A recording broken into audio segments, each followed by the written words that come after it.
Here's Sai. Right, so I already have a website, and it's Make Your Laws. It's a super PAC and an anti-super PAC. Basically, the idea is it does stuff for you that you can't do by yourself because you don't have one. What I've been doing this weekend is code. It's not sexy, it needs to be done. It's stuff to verify your legal identity and your address and stuff like that. However, some things that might be interesting. One is we submitted as an official FEC registered super PAC a request to the FEC about Bitcoin contributions. This is what they published earlier yesterday. That's me. I'm going to be testifying before the FEC on Thursday.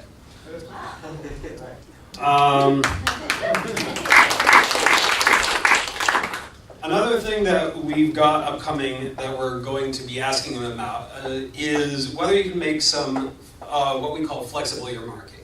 So, for instance, these kinds of earmarks. Suppose you want to make a contribution that is spent among those who support you on some given issue.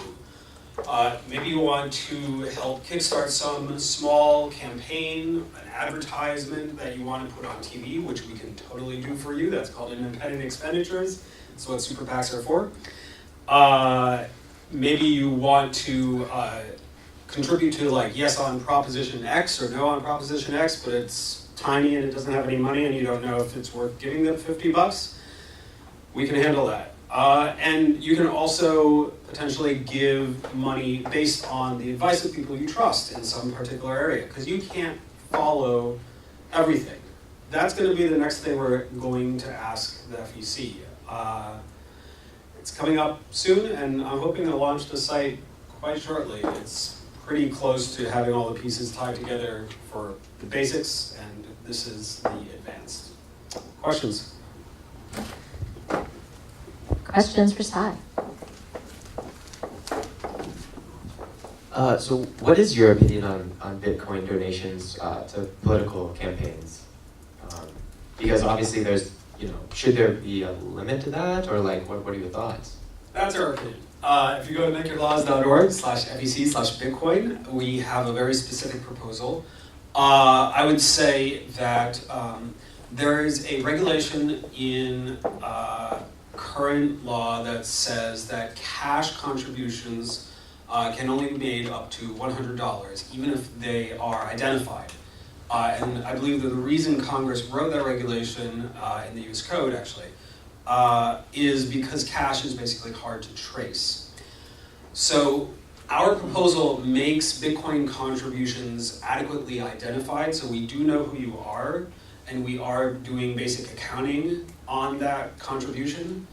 And you can't contribute anonymously, that would be illegal.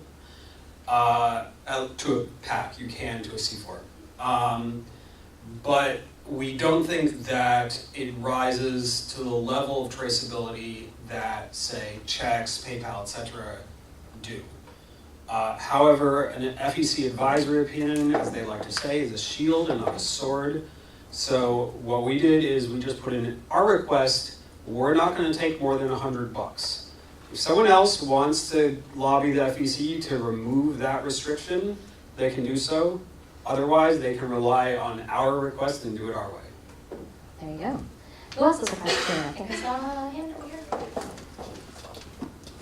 As a follow-up to that, I believe that the IRS recently classified it as property. They classified it as property and not money, which the Financial Crimes Enforcement Network, FinCEN, which regulates the Bank Secrecy Act, also did. They said it was decentralized virtual currency and not real currency. And that's also what we argued extensively in our comments on the Bitcoin stuff. So if It's a commodity. It's not currency. if it's property, does that change what the electoral classification of that donation is? It does. However, the argument that we've made from the outset is that Bitcoin is not money, cash, currency, anything like that. It is a commodity. It is like a very weird kind of online baseball trading cards that people can choose to buy and sell for whatever price they feel like doing. And just like if you were to give my PAC your computer, which you can do, that would be considered an in-kind contribution, and it's handled, Bitcoin would be handled under the same rules as the contribution of any other form of property, except it's got to be accounted for because it's special and so forth. So there are some special rules on that, but yes, it's basically like any other property. All right, great. Any other quick questions? All right, thank you, Cy. I've lost track. Okay, do we have any other keys? Are we done? Are we done? No? Okay, we got a ballot. I've forgotten how many of this there are. Also, if you want to read it, makeyourlaws.org.